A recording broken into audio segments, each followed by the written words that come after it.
Welcome to the Box Score Sports Podcast.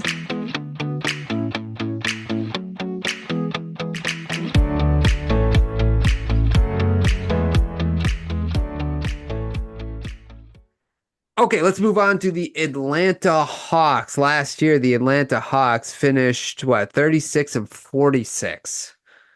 So what was your favorite move that the Atlanta Hawks made? Moving on from Trey Young. I'm not sorry. That's what they should have done.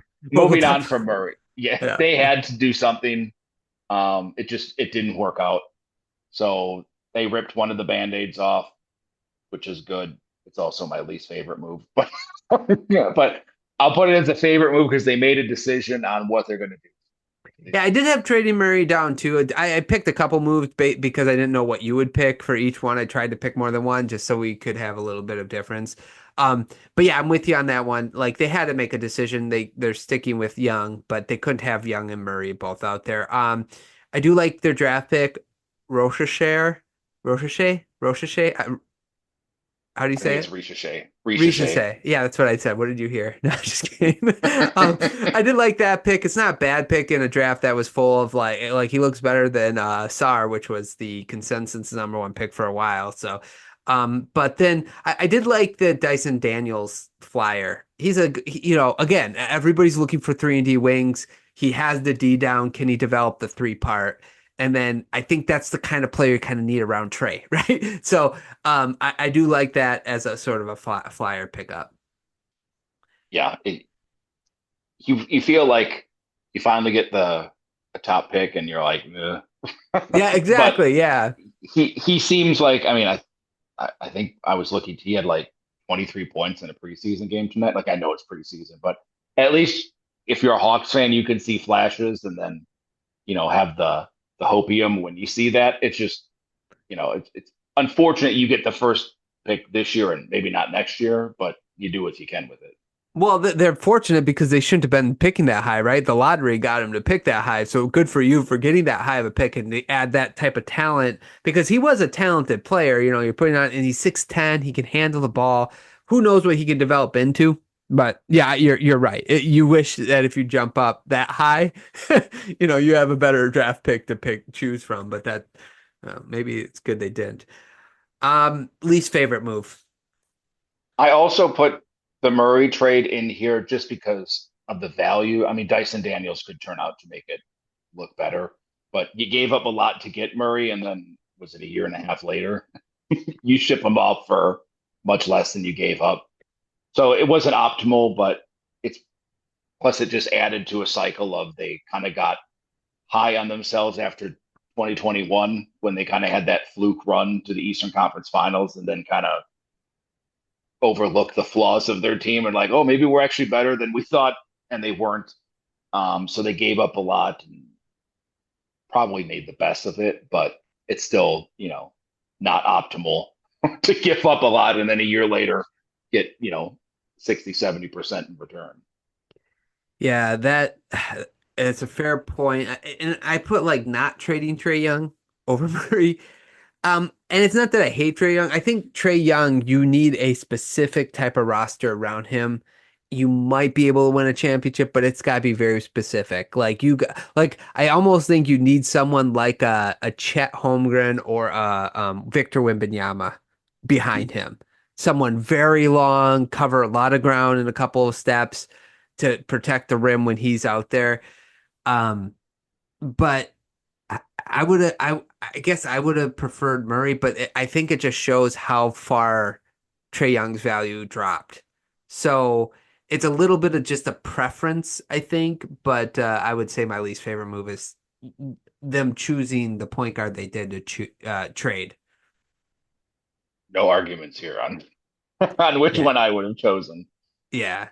It's tough though because like you don't want to also get ripped off by a team for not, trading Trey Young, but maybe you just rip the you said you had to rip the band-aid. Did they rip the right band-aid? That's the question, and we'll find out, I guess. We will. Biggest question?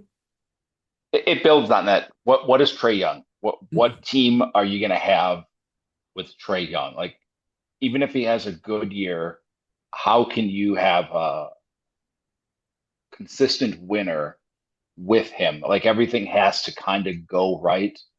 And maybe Dyson Daniels is, a part of that. But the other guys they were banking on before, DeAndre Hunter, didn't turn out to be what they thought.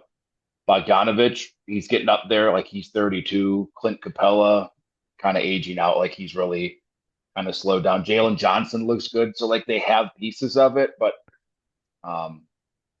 I don't know. I just like, what is Trae Young going to give you that consistently makes you a winner without everything having to go like just perfect around him? Because he doesn't seem like that fun of a guy to play with.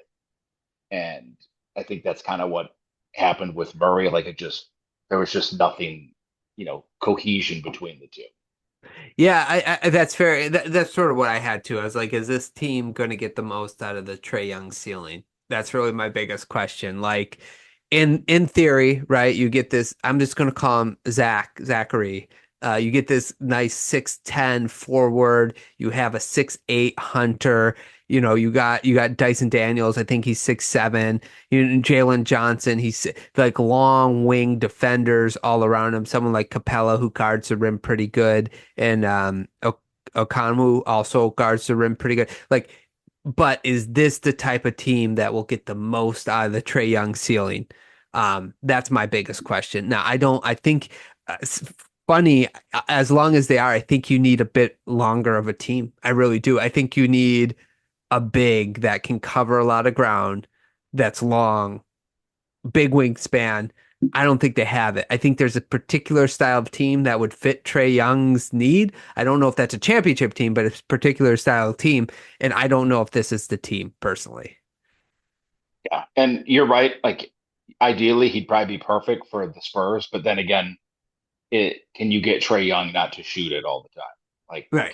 Can he play a little more under control and a little more team oriented? I know that sounds stupid because he does get a lot of assists, but like it just feels like he makes the pass. He's got good vision, but the ball kind of like in big moments, it's like, all right, this is Trae. He's not going to do anything on defense. He's just going to die on the screen and then expect the ball all the time on the other end. So I think it's a little back and forth that probably gets a little irritating if you're the other guys in the team that always have to cover up. And then on offense, it's like, hey, your job is to go stand in the corner and you better make this three. Yeah, yeah. And what's sad is he could be a good off-ball player if he wanted to be, I think, because, he's small, quick, sly. He can run around screens or whatever, but he never did. So, okay. Let's see here. Any other questions or points about the Hawks? I don't think so. Okay, prediction. I have them as a play-in team. Yeah, me too. Okay, I gotta lift my chair up live on screen here. It's falling down. I think my thing is breaking. My chair is breaking. That's what happens when you gain weight. Okay, let's get into the Charlotte Hornets last year. The Charlotte. Thanks so much for watching this clip of the Box Score Sports Podcast. I hope you guys enjoyed. If you haven't yet, please subscribe to our channel. Follow us on Instagram and Twitter or X. And we'll talk to you guys real soon. See ya.